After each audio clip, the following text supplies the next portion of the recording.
Hop, bon bah let's go, c'est parti pour l'interview. Allô, Madame la députée, vous m'entendez? Ah bah d'accord. Oh, vous me clippez ça, le chat, s'il vous plaît. Clippez-moi ça, c'est incroyable. Allô, Madame la députée, vous m'entendez? Allô? Allô, allô? Non? Vous ne m'entendez pas? Allô, allô? Allô, allô? Vous m'entendez? Allô? M'entendez? Oui, moi je vous entends. Est-ce que moi vous m'entendez? Je vous entends. Oui, allô, bonjour. Oui, est-ce que vous m'entendez? Alors moi je ne vous Oui, entends. bonjour Oui, Hugo. bonjour. Vous... Parfait, si vous m'entendez, c'est nickel. Hop, voilà. Alors, bah, rebonjour, puisqu'on s'est vu hier à la manif des boulangers sur le live Twitch.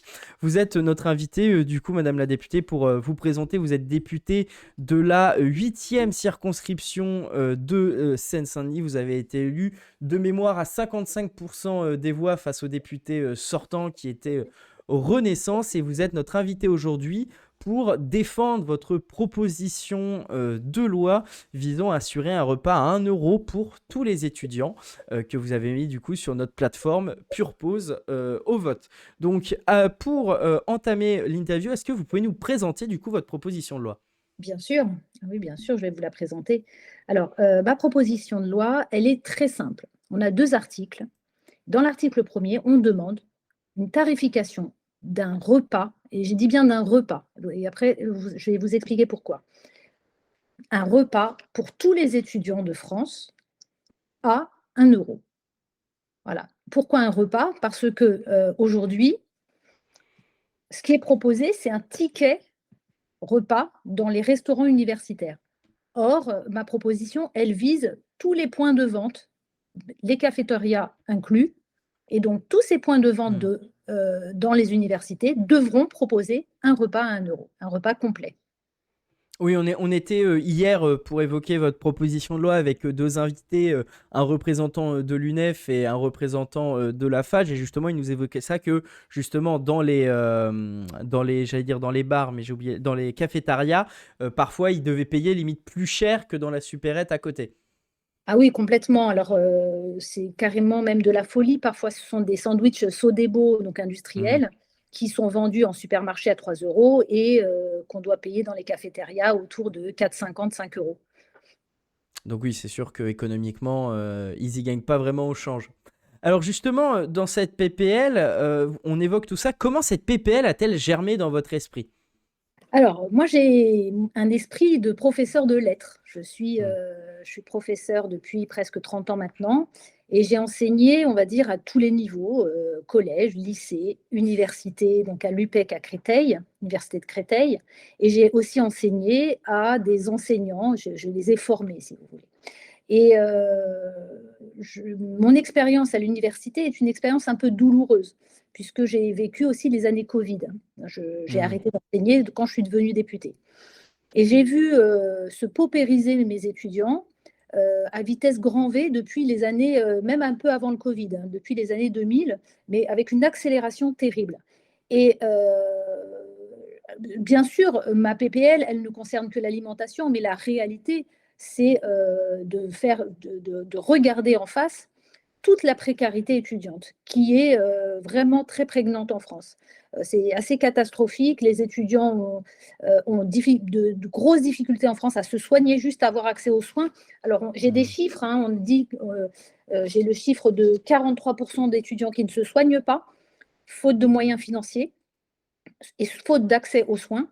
Des étudiants qui ne se soignent pas, des étudiants qui sont en difficulté psychique depuis le Covid, et des étudiants qui ne mangent pas leur faim. Et ça, vous les avez vus, les chaînes Hmm. alimentaires. Vous avez vu les files de jeunes qui attendent 2 heures, 3 heures dans le froid pour prendre un panier repas pour 2, 3 repas, en fait, en gros, quoi, donc pour une journée et demie. Et s'ils font tout ça, c'est que vraiment, ils sont dans un besoin important. Donc, c'est mon expérience d'enseignante qui m'a fait me dire quelle solution en urgence on pourrait proposer pour ces jeunes. Or, le ticket à 1 € aujourd'hui, marche du tonnerre, hein. On voit très Mm. bien qu'on a 20 000 entre 20 et 28 000 étudiants jour qui mangent pour 1 euro. La généralisation de ce ticket, elle s'est faite. Elle s'est faite entre janvier et août 2021. C'est-à-dire que tous les étudiants pouvaient manger pour 1 euro.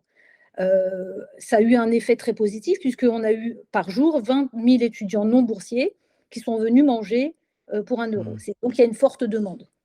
Et un de nos invités hier nous expliquait qu'en fait, ce truc-là a eu aussi un effet pervers dans le sens où en fait, bah, il n'y avait pas assez de place tout simplement dans les crous pour manger justement ces repas-là. Donc il y avait eu un effet pervers parce que bah, des fois, il y avait trop de demandes en fait et que les gens ne pouvaient pas manger pour ce repas à 1 euro.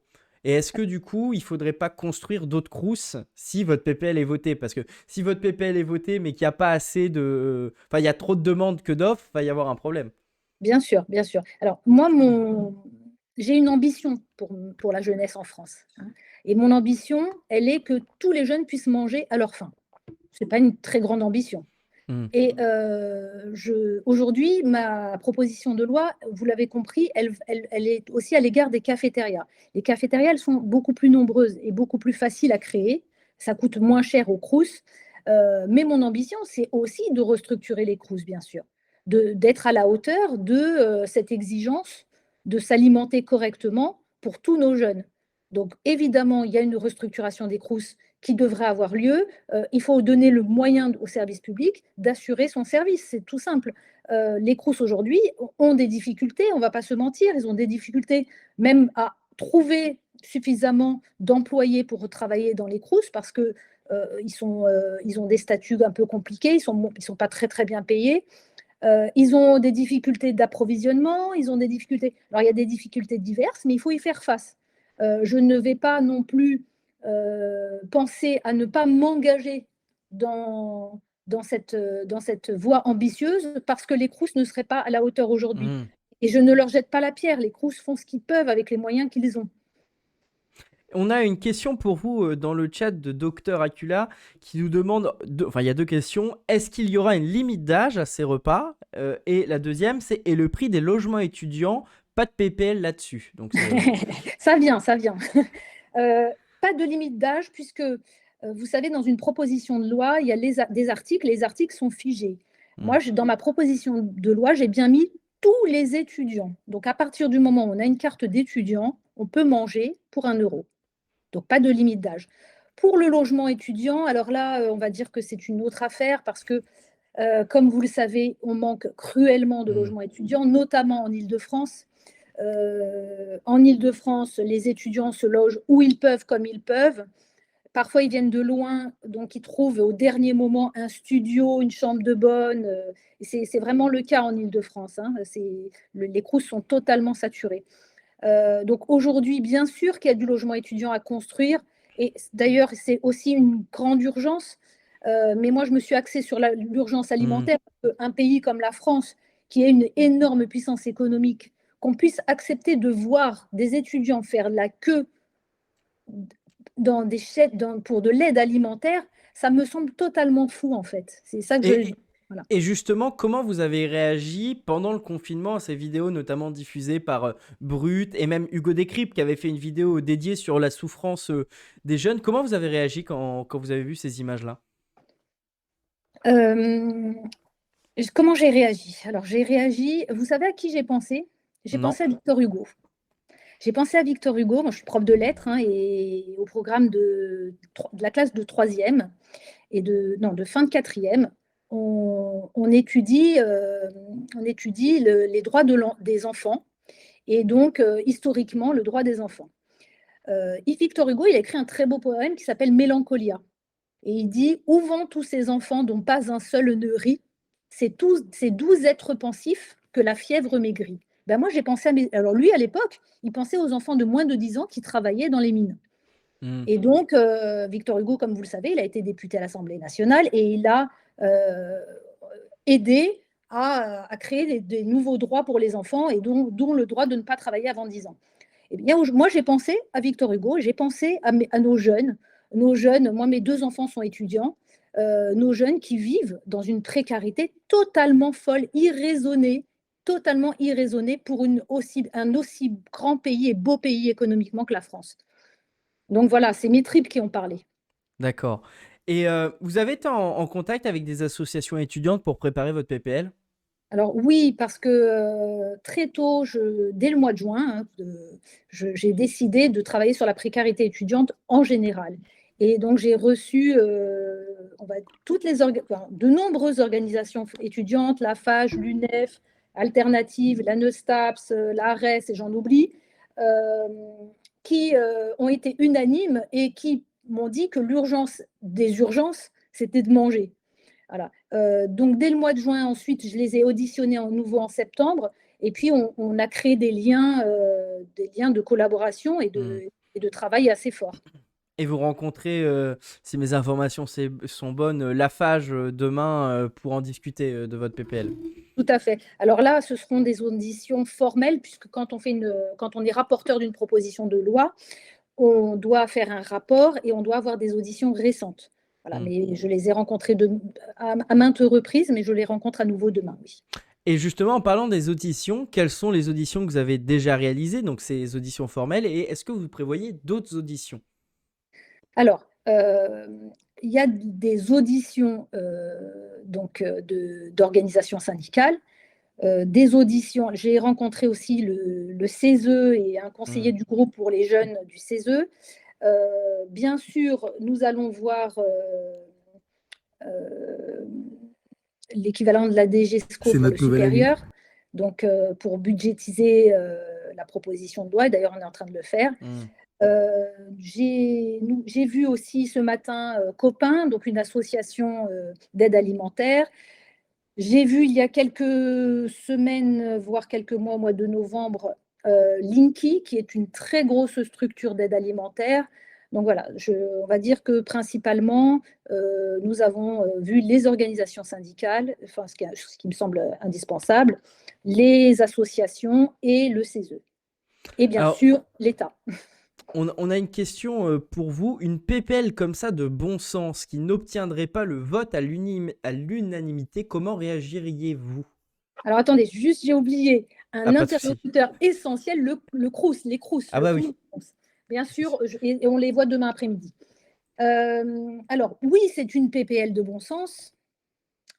Oui, c'est une PPL urgente, mais malheureusement, j'espère ne pas entrer dans un bras de fer, surtout que cette proposition de loi, je la propose dans la niche socialiste et que elle passera le matin, donc on aura le temps de discuter réellement, et ça c'est très bien. Ah, Nous verrons ce qu'on nous dit, mais, j'espère faire consensus parce que, évidemment, en plus, elle ne coûte pas cher cette proposition, hein. On commence hmm. à la chiffrer, elle coûterait autour de 200 millions d'euros, ce qui n'est pas vraiment pas grand-chose. Donc nous verrons les discussions qu'on peut avoir avec notamment le groupe de la majorité, hein, Renaissance, et avec la ministre, mais pour l'instant ça s'engage plutôt bien. Hmm. Mais je vous propose de regarder la séance du 9 février. On va sûrement le liver sur Pure Pause. En plus, comme on a trois PPL de la niche qui sont en discussion sur Oui, Pure Pause, on a celle de Laporte sur mercredi, j'ai oublié de mémoire, je l'ai plus de mémoire, mais du coup la PPL d'Arthur Delaporte, on aura sur les d'Arthur Delaporte. influenceurs, c'est ça. Et on Oui, aura et de Philippe Brun. c'est ça, sur la renationalisation d'EDF. Et justement, bah, là, avant qu'on revienne sur votre PPL, juste une question d'actualité, puisque ça a été annoncé ce matin, le groupe socialiste et la NUPES a proposé de C'est décaler notre nouvel ami. cette journée, cette niche parlementaire pour augmenter le temps de discussion autour de la réforme des retraites. Ça a été refusé. Donc, comme votre PPL est dans cette niche, quelle est votre réaction par rapport à ce refus de décalage? Bon, je suis un peu déçue parce que en fait, nous, on se donne pleinement autour de la réforme des retraites. On a décidé de faire un travail de fond et d'être présent à chaque séance et d'être force de proposition. Et ce décalage nous aurait aidé à être pleinement dans la réforme des retraites. Bon, la PPL, c'est une journée, hein, donc pardon, la niche, c'est une journée dans Hmm. l'année. peu importe la date, on est prêt. Moi, je suis totalement prête depuis de nombreuses années même. Et justement, sur votre PPL, du coup, moi j'ai lu un peu l'exposé des motifs et il y avait une question un peu similaire dans le chat, donc je vais en profiter. Vous dites, en effet, la référence au loyer fiscal des parents et le mode de calcul par seuil reviennent à exclure de nombreux étudiants dans le besoin. Non seulement la situation familiale ou personnelle de l'étudiant peut l'emmener à ne plus avoir de lien avec ses parents, qu'importe alors le revenu de ces derniers, mais en plus le seuil minimal permettant d'accéder au premier échelon fixé à 33 000 euros par an par loyer fiscal laisse de côté de nombreuses familles gagnant à peine plus. Alors, est-ce que vous êtes pour la défamiliarisation du mode de calcul? Alors oui, on peut appeler ça comme on veut, déparentalisation, défamiliarisation. Oui, je suis totalement pour parce que je vais être honnête avec vous et simple. Moi, je suis parent. Avec mon conjoint, avant d'être député, on touchait autour de 4 000 euros mensuels Hmm. brut, donc petit revenu, net, pardon, donc petit revenu. Mes enfants n'ont jamais été boursiers. Hmm. Aujourd'hui, le système de bourse est désuet, il est dépassé. Le système de seuil est même honteux, c'est-à-dire qu'il y a des étudiants qui n'ont pas la bourse parce que leurs parents touchent 50 euros de trop, vous entendez bien. Ouais. Euh, le système de bourse entre l'échelon 0, 1, 0 bis et l'échelon 1, c'est 50% des étudiants. 50% des étudiants touchent moins de 150 euros mensuels de bourse. Et quand je dis mensuel, c'est sur 10 mois, bien sûr. Juillet et août, il n'y a pas de bourse, Ouais. mis à part pour les très hauts échelons. Donc tout ce système, il est complètement à réformer, il est à refonder, il est vieux de plus de 15 ans, hein, rien n'a été retouché. Donc voilà, tout ça c'est à revoir. Et moi, ma mesure, c'est une mesure d'urgence. C'est pas une mesure de restructuration, c'est pas une Hmm. mesure structurelle, vous l'avez bien compris. Derrière cette mesure, il y a un symbole fort. Le symbole, c'est que ce système de donner, de pouvoir laisser accéder les boursiers au repas à 1 euro et pas les autres, est injuste quelque part. Donc, pour répondre aussi à une question dans le chat, il n'y aura pas de limite pour ceux qui ont des très hauts revenus. C'est-à-dire que même des étudiants qui ont des parents qui touchent, imaginons, 10 000 euros par mois, pourront quand même bénéficier de ce repas à 1 euro. Alors, je vais répondre à votre question en vous posant une question. Est-ce que vous pensez qu'un étudiant qui a un parent qui touche 10 000 euros par mois a envie de faire 45 minutes de queue pour avoir un repas Crous? Je, Oui, bonne réflexion. Bonne réflexion, voilà. c'est vrai. Ai-je besoin vraiment de développer? Aujourd'hui, on nous Hmm. infantilise, on infantilise nos jeunes. Nos jeunes, ils savent, si ils font tout ça, s'ils attendent 45 minutes, Hmm. alors qu'ils n'ont qu'une heure pour manger souvent, hein, et qu'ils avalent très rapidement un repas. Et il faut voir, par exemple, le sandwich végétarien, là, en Seine-Saint-Denis, je suis allée au Crous de Bobigny. Le sandwich végétarien, c'est une tranche d'emmental à l'intérieur, une tranche Ah fine, oui, hein. c'est un peu Voilà. triste, ouais. C'est triste. Bon, j'espère demain que ce sera meilleur, bien sûr, plus équilibré. Mais aujourd'hui, même ceux qui payent 3,30 €, hein, c'est le même repas. Donc, c'est des repas qui sont identiques. Donc, je ne crois pas. Je crois que les étudiants ont du bon sens et que ceux qui viendront manger les repas auront ce besoin de se nourrir à 1 euro. Et bien justement, sur la qualité des repas, on a Osti qui dit, est-ce que ce ticket sera associé à des produits de bonne qualité? Parce que la polenta du resto U, bof. Il n'y a pas que la polenta, hein, qui est bof. Mais bon, moi, quand j'étais prof à l'UPEC, hein, donc à Créteil, d'abord, j'étais dans une annexe qui s'appelle les Pyramides. Bon, Hmm. ceux qui fréquentent l'UPEC connaissent. Donc, il n'y a pas de restaurant universitaire. Le restaurant universitaire est à 1,5 km, ce qui est Ah oui. faisable. Moi, je payais 6,70 € mon repas, puisque les profs ne payent pas comme les élèves, ce qui est normal, comme les étudiants. Je peux vous dire qu'il n'y a pas que la polenta qui est bof. Quand on arrive à 1h15, qu'il n'y a plus de pain, qu'il n'y a Hmm. quasi plus rien à manger, et qu'on fait une queue interminable dans un brouhaha total. Alors, je n'incrimine pas du tout les Crous, je décris une réalité. Il y a un effort à faire et qualitatif et gustatif.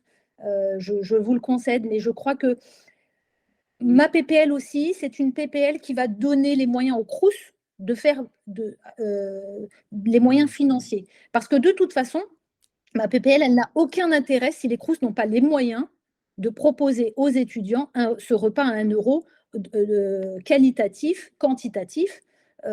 Et je pense que cette PPL, c'est une façon aussi de dire, voilà, c'est un droit opposable à manger. Voilà. Et justement, j'ai votre PPL sous les yeux. Donc, l'article premier, on en a parlé. L'article 2, c'est le fameux article de gage, si je puis Oui. dire.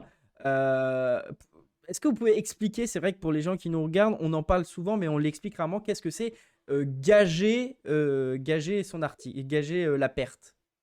Alors, en fait, gager la perte, c'est demander à l'État d'assumer son rôle d'État.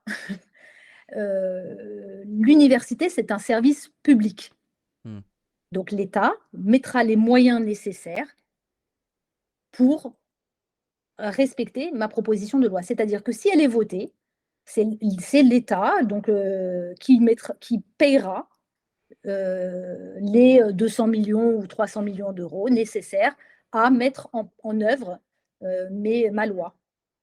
Et pour préciser, hein, pour les gens qui nous regardent, vous gagez, vous, sur du coup, la taxe sur les tabacs, sur le tabac, hein, c'est ça. La charge pour l'État est compensée à due concurrence par la création d'une taxe additionnelle à l'accise sur les tabacs, prévue au chapitre 4 du titre 1 du livre 3 du Code des impositions sur les biens publics. En gros, vous allez augmenter le prix du tabac. Pour Non, pas du résumer, tout. Non, non, non, non, pas du tout, du tout, du tout. Je vous arrête. Alors, la loi nous oblige à gager nos propositions de loi. Donc, un gage, c'est dire l'État va payer d'une façon ou d'une autre. Mais la réalité, là, c'est pour que ce soit conforme. Mais la réalité, c'est que si cette PPL passe, elle ne sera pas gagée par les tabacs, elle sera gagée. L'État choisira comment financer ce repas à 1 euro. Voilà. c'est pour Donc, non. contourner le fameux article 40. Voilà, tout à fait. Qui est la bête noire de beaucoup de collaborateurs parlementaires. Il y a beaucoup de mèmes de collaborateurs parlementaires sur ce fameux article 40 qui circule. Et justement, du coup, quand on a parlé avec la FAGE, ils nous ont dit que votre mesure, qui était très intéressante, hein, qui soutiennent, mais était restée une mesure palliative et pas une solution pérenne à la précarité étudiante. Qu'est-ce que vous leur répondez à ça? Je réponds que je suis d'accord. Je suis totalement d'accord. C'est une mesure palliative. Mais là, il y a urgence du palliatif. Là. On ne va pas laisser mourir nos ados, quand même, nos jeunes. Voilà. Il y a une urgence. On fait ce qu'on peut avec une PPL, comme vous dites, palliative. Et par contre, c'est bien parce que cette PPL, elle va faire réfléchir le ministère en se disant, ben voilà, on va essayer de faire une réforme structurelle, une réforme de fond, parce qu'il y a beaucoup de choses à réformer, notamment l'accès aux droits, tout simplement. Parce que là, je ne sais pas si vous allez m'en parler, mais moi je vous en parle. Hein, notre président de la République, M. Macron, au mois de novembre, pour Noël, juste avant Noël, fin novembre, a proposé une espèce d'élargissement du ticket à 1 euro aux plus précaires, ce qui était déjà le cas en réalité. Sauf que le dossier est d'une complexité folle et en conclusion, aujourd'hui, seulement 4% des étudiants, sur la globalité des étudiants qui mangent à 1 euro, il n'y a que 4% qui ne sont pas boursiers. Donc, en fait, il y a tout un montage de dossiers à faire pour pouvoir manger à 1 euro aujourd'hui, qui est très compliqué, mis à part pour les boursiers. Et donc, dans la réalité, personne ne le fait et ça ne touche personne. Moi, ce que je propose, c'est tous les étudiants. Vous êtes étudiant, vous pouvez manger à 1 euro. Ça ne veut Or, pas dire que vous allez le faire. tous les étudiants dans des établissements publics, pour le coup. Malheureusement, pour les étudiants dans les écoles privées, ne seront pas concernés. Alors, pour l'instant, tous les étudiants donc, qui seront concernés aussi, les étudiants en prépa, les étudiants dans les écoles d'infirmiers, les étudiants, voilà. Pour l'instant, c'est ouvert à tous les étudiants. Je ne sais pas, peut-être qu'on nous proposera un amendement sur les établissements privés, ça, je n'en sais rien. Moi, j'ai vu, vous savez, moi, je viens de l'éducation nationale, du service public, donc je vois pour l'instant le gros de la masse, c'est-à-dire 3 millions d'étudiants, mais pour les étudiants, par exemple, dans les écoles privées, on peut aussi peut-être le proposer sous forme d'amendement. Ça, c'est à voir par la suite. Et justement, juste avant qu'on passe du coup au positionnement des gens sur notre plateforme, est-ce que vous avez déjà, pardon, des idées d'amendements que vous allez ajouter? Parce qu'on sait qu'il y a beaucoup de députés qui proposent une PPL et qui rajoutent eux-mêmes des amendements. Est-ce que vous avez déjà réfléchi à des amendements que vous ajouteriez à votre texte? Alors, moi, j'ai un amendement qui me tient vraiment à cœur, c'est le mot ensemble des points de vente. C'est-à-dire, Mm. aujourd'hui, alors moi, je vais vous parler de l'Île-de-France que je connais bien. Nous avons par exemple dans les universités ou dans les locaux universitaires des food trucks. Mm. Nous avons des cafétérias, bien sûr, et puis nous avons des crous, restaurants universitaires. Je souhaiterais que chaque étudiant puisse manger pour 1 € et qu'on diversifie les possibilités de manger. Parce que si on reste que sur les crous, restaurants universitaires, il y en a très peu en France en réalité. Il y a 900 points de vente sur toute la France, ce qui est très peu. Donc aujourd'hui, mon premier amendement, ce sera de dire tous les points de vente, c'est-à-dire on peut multiplier le point de vente dans une université, mais il faudra qu'ils proposent une formule à 1 €. D'accord. Il y a un deuxième amendement, je ne sais, alors, qui peut se faire, mais pour l'instant, il n'est pas encore rédigé. Le repas devrait être un repas équilibré. Je vous dis ça parce qu'aujourd'hui, le Crous propose des repas à 1 € qui parfois ne sont pas équilibrés. Alors, ce qu'on appelle l'équilibre alimentaire, bon là, les nutritionnistes vous le diront mieux que moi, hein, c'est une protéine, donc une viande ou une protéine végétale, et des légumes et j'allais dire du gluten et, je ne sais pas, du riz, des pâtes, etc. Là, c'est une assiette équilibrée et soyons fous, circuit local, un dessert, enfin voilà, soyons ambitieux. Ah, il y a une information qui vient de tomber qui vous concerne indirectement. Stéphane Vogetta et Arthur Delaporte vont annoncer demain la mise en commun de leur PPL sur l'encadrement des influenceurs. Est-ce que vous avez une petite réaction sur cette combinaison? Je n'ai pas de réaction. Je pense que c'est à Arthur Delaporte de réagir et de nous expliquer. Mais de toute façon, ils travaillent sur le même sujet de longue date tous les deux. Donc, c'est à eux de voir. Très bien. Alors juste, on a une question de Séverine dans le chat qui nous fait: et pourquoi pas un système de chèque restaurant pour les étudiants? Alors, le système de chèque restaurant, ce serait comme le système de ticket restaurant pour les salariés. Or, ça n'est pas notre proposition. Moi, ma proposition, c'est le service public. Voilà. En France, nous avons des services publics qui sont de plus en plus défaillants, faibles, affaiblis. Et moi, je suis socialiste, hein, je suis une femme de gauche, je crois au service public. Alors, le ticket restaurant ou le chèque restaurant, ça voudrait dire qu'on pourrait aller à Auchan ou à Carrefour aller s'acheter un sandwich. C'est une proposition, c'est pas du tout la mienne. La mienne, c'est Hmm. dans l'université, dans les lieux d'études, pouvoir manger à l'intérieur de ce lieu d'études pour 1 €. Très bien. Et bah du coup, on va parler de votre PPL sur notre plateforme. On a eu 130 votes, du coup 130 personnes qui ont donné leur positionnement et c'est du 88% pour votre PPL, 12 contre.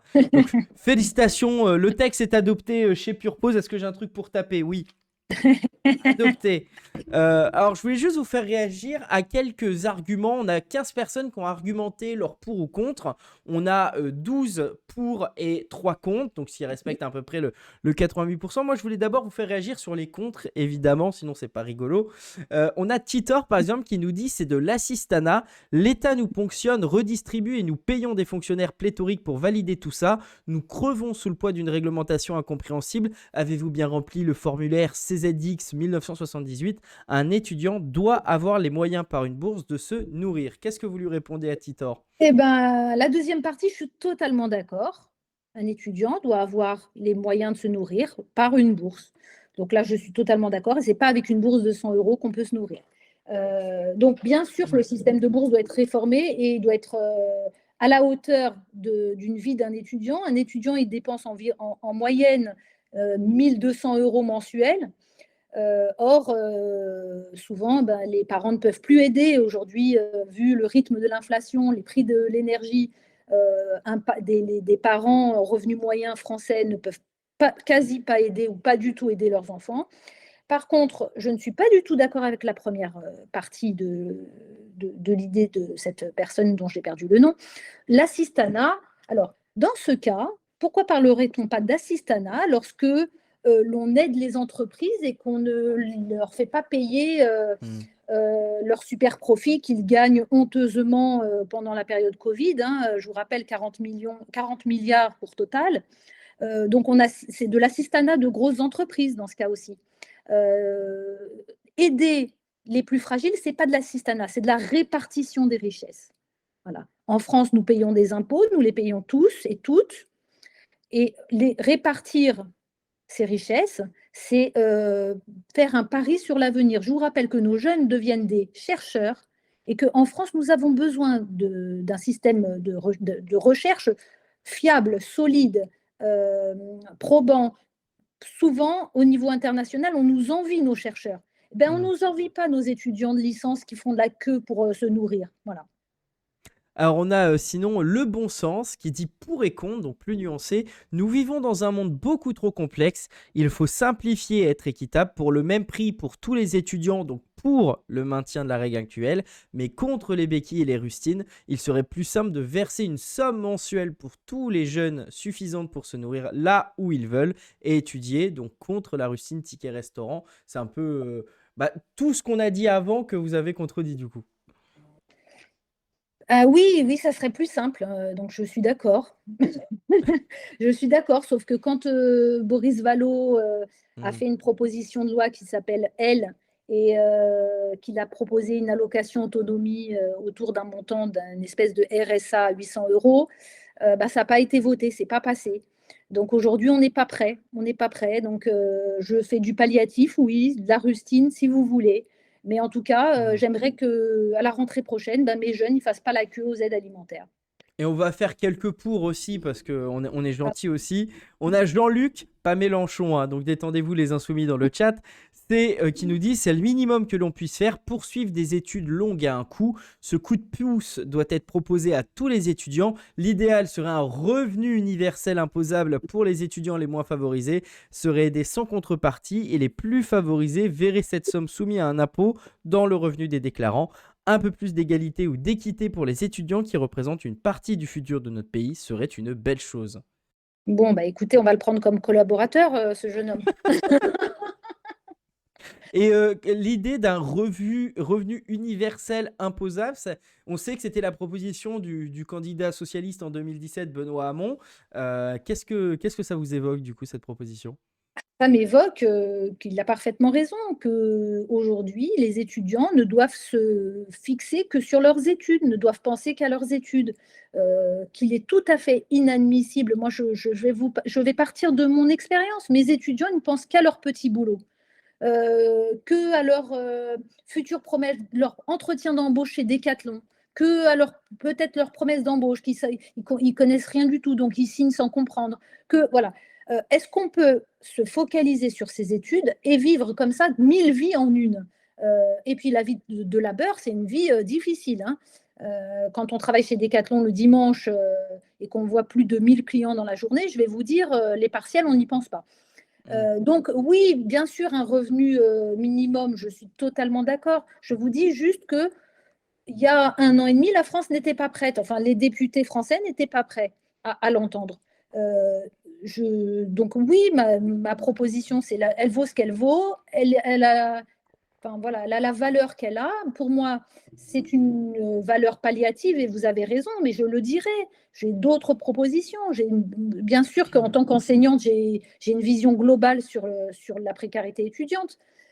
Aujourd'hui, je pense que vraiment, il y a une urgence d'abord alimentaire, mais il y a aussi une urgence, et les jeunes ont parfaitement raison dans ce qu'ils ont dit, une urgence d'aider les étudiants à se fixer sur leurs études et pas sur autre chose.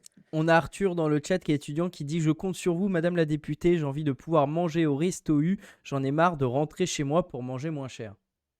Oui, mais moi j'ai vu pire, j'ai vu des étudiants qui ne mangeaient pas, Ouais. et beaucoup. En Seine-Saint-Denis, moi je suis élue de Seine-Saint-Denis, hein. Je vis en Seine-Saint-Denis depuis toujours, j'ai grandi à Montreuil, et ensuite, à l'âge de 20 ans, je suis venue habiter à Rosny-sous-Bois, j'y habite toujours, donc 93. Moi, mes étudiants de Seine-Saint-Denis, souvent, ils sautent des repas. Et on arrive déjà à la fin de l'interview, parce qu'on m'a dit que vous deviez partir Oui, vers 10-15. Donc oui. juste quelques questions politiques, vu qu'on est une quotidienne politique. Vous êtes plus fort ou meilleur rossignol? Je suis plus parti socialiste. Ah, est-ce que ça veut dire que l'un des deux n'est pas parti socialiste? Non, j'ai envie d'un parti socialiste qui soit ancré à gauche et j'ai envie d'un parti socialiste qui soit fort, qui soit avec tous les socialistes. Voilà, moi, je ne suis pas quelqu'un qui exclut. Dans ma vie, je ne l'ai jamais été. J'ai été pour l'ouverture d'esprit, pour être large, pour être puissant, ensemble. Donc, je suis pour le Parti socialiste. Sincèrement, c'est pas de la langue de Hmm. bois. Et la semaine dernière, on a reçu Olivier Perrou, journaliste à l'Express spécialisé sur le PS, et il nous a dit qu'on assistait potentiellement à une PRGtisation du PS, voire même une mort du PS. Qu'est-ce que vous répondez à ça, et qui est même la crainte de certains militants qui ont peur de voir disparaître ou se rabougrir le PS? Alors, d'abord, c'est pas gentil pour le PRG, et vraiment pas. Euh, et puis, moi, j'ai peur de rien du tout. Moi, je suis socialiste depuis toujours. Je suis du socialisme de Jaurès qui a défendu les ouvriers, à corps écrit. Et Jaurès était un homme très instruit, comme vous le savez. Et je suis du parti de Jaurès, je suis du parti de la gauche, de toute la gauche, c'est-à-dire des humanistes, des gens qui croient à la justice sociale. Je ne vais pas vous raconter ma vie privée, mais j'ai fait très longtemps partie, j'en fais encore partie de la Ligue des droits de l'homme, Hmm. où on voit des situations de vie qui sont indignes en France. Je crois que chaque être humain a un droit fondamental de se loger, de se vêtir, de s'instruire et de se nourrir. Voilà. Et peu importe d'être de droite ou de gauche, hein, je crois que je suis du parti de l'humanisme et j'ai absolument peur de rien d'autre, de rien. Et autre question, du coup, ce matin, la NUPES a annoncé qu'il y aurait une motion référendaire qui sera discutée le 6 février, donc avant la discussion sur le projet de loi sur la réforme des retraites. Est-ce que le RN a annoncé qu'il pourrait potentiellement voter la vôtre? Est-ce que vous pourriez voter celle du RN? Alors, écoutez, moi, je vais être claire avec vous. Je ne vote rien qui vient du RN. Voilà. Donc le RN, s'il vote la nôtre, ben, il vote la nôtre. On ne peut pas les empêcher de voter quoi que ce soit. Mais par contre, pour moi, le Rassemblement national, ce sont des élus de la nation. Ça, jusque-là, je vous le concède. Mais ce n'est pas un parti démocratique. D'accord, très bien. Et juste pour conclure, on fait ça avec les invités politiques qu'on reçoit, les députés. Ça s'appelle le questionnaire de pure pause. C'est un peu sur la formule du questionnaire de Proust dans son émission Apostrophe. Donc voilà, quelques questions rapides et voilà la réponse, pas obligé de développer. Si vous étiez une personnalité politique vivante ou décédée, laquelle ce serait? Alors, bah, écoutez, j'ai tout de suite envie de penser à Christiane Taubira. Voilà. La pire personnalité politique française, vivante ou décédée là aussi? Jean-Marie Le Pen. Le texte de loi que vous auriez aimé défendre à l'Assemblée nationale ou le texte de loi qui n'a pas encore été déposé? Euh, Là, vous me posez une sacrée colle. Je pense que ça serait un texte de loi sur l'immigration, sur ou peut-être sur la reconnaissance des dégâts des différentes colonisations. Voilà, D'accord. sur ce Le sujet. discours politique que vous auriez aimé prononcer ou écrire? Oh, le discours politique que j'aurais aimé prononcer ou écrire, celui de Victor Hugo sur la pauvreté en France, il est magnifique. À La, voir. fr- la phrase ou la rencontre qui vous est marquée politiquement? La rencontre qui m'a marquée politiquement, c'est celle je vais être honnête avec vous, hein, c'est celle de Christiane Taubira. Parce que Christiane Taubira, c'est une femme forte. Elle a été ministre de la Justice. C'est une intellectuelle, c'est une littéraire et c'est une féministe. Très bien. Votre juron, gros mot ou blasphème favori? Je dis très peu de gros mots. C'est langue de bois, ça, non? Non, non, mais je vais vous en dire un, mais je dis très peu de gros mots. Je suis désolée, j'ai une éducation un peu chaste. Je dirais merde. Le pire argument entendu durant votre carrière politique? Ah, le pire argument entendu. Là, récemment, alors je vais parler de ma carrière politique locale parce que c'est très drôle.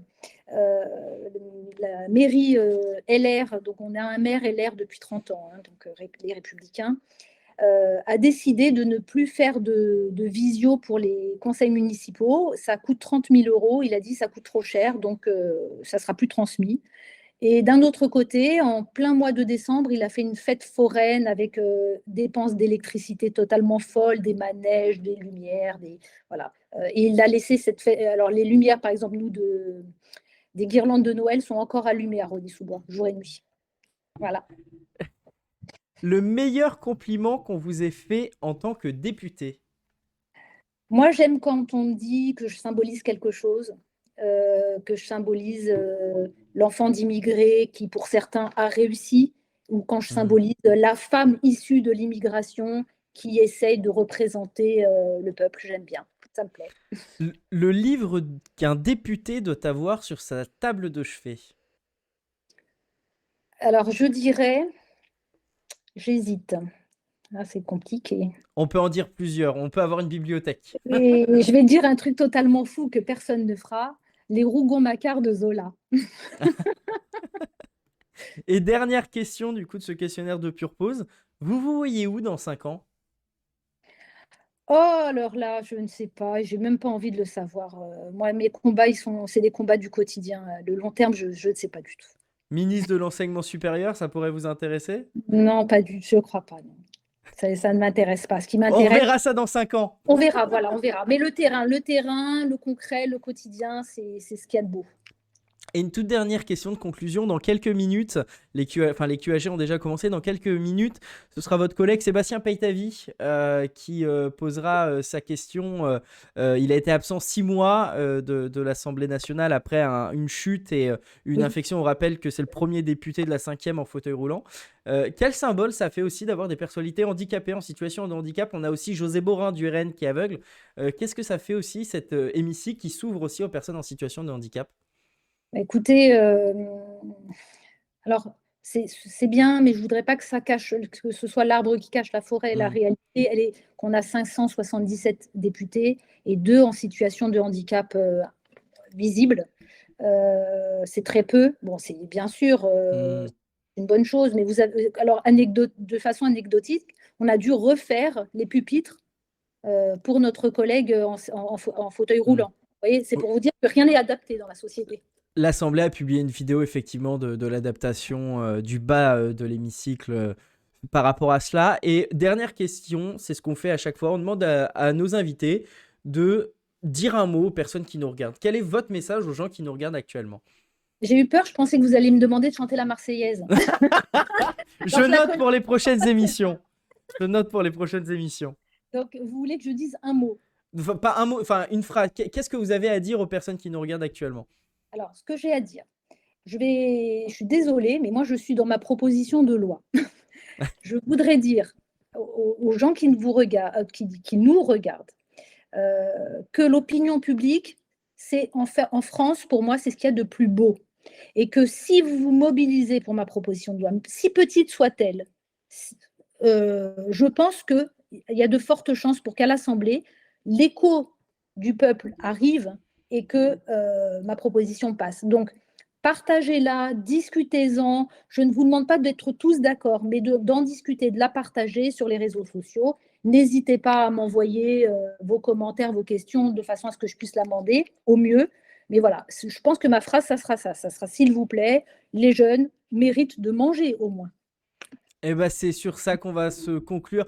Merci beaucoup, Madame Kelouachi, d'avoir répondu à nos Merci. questions. Merci, Rappelons que monsieur votre PPL Sécurité. sera, au plaisir, sera en discussion le 9 février et on suivra ça en live sur Pure Pause. Merci beaucoup à vous.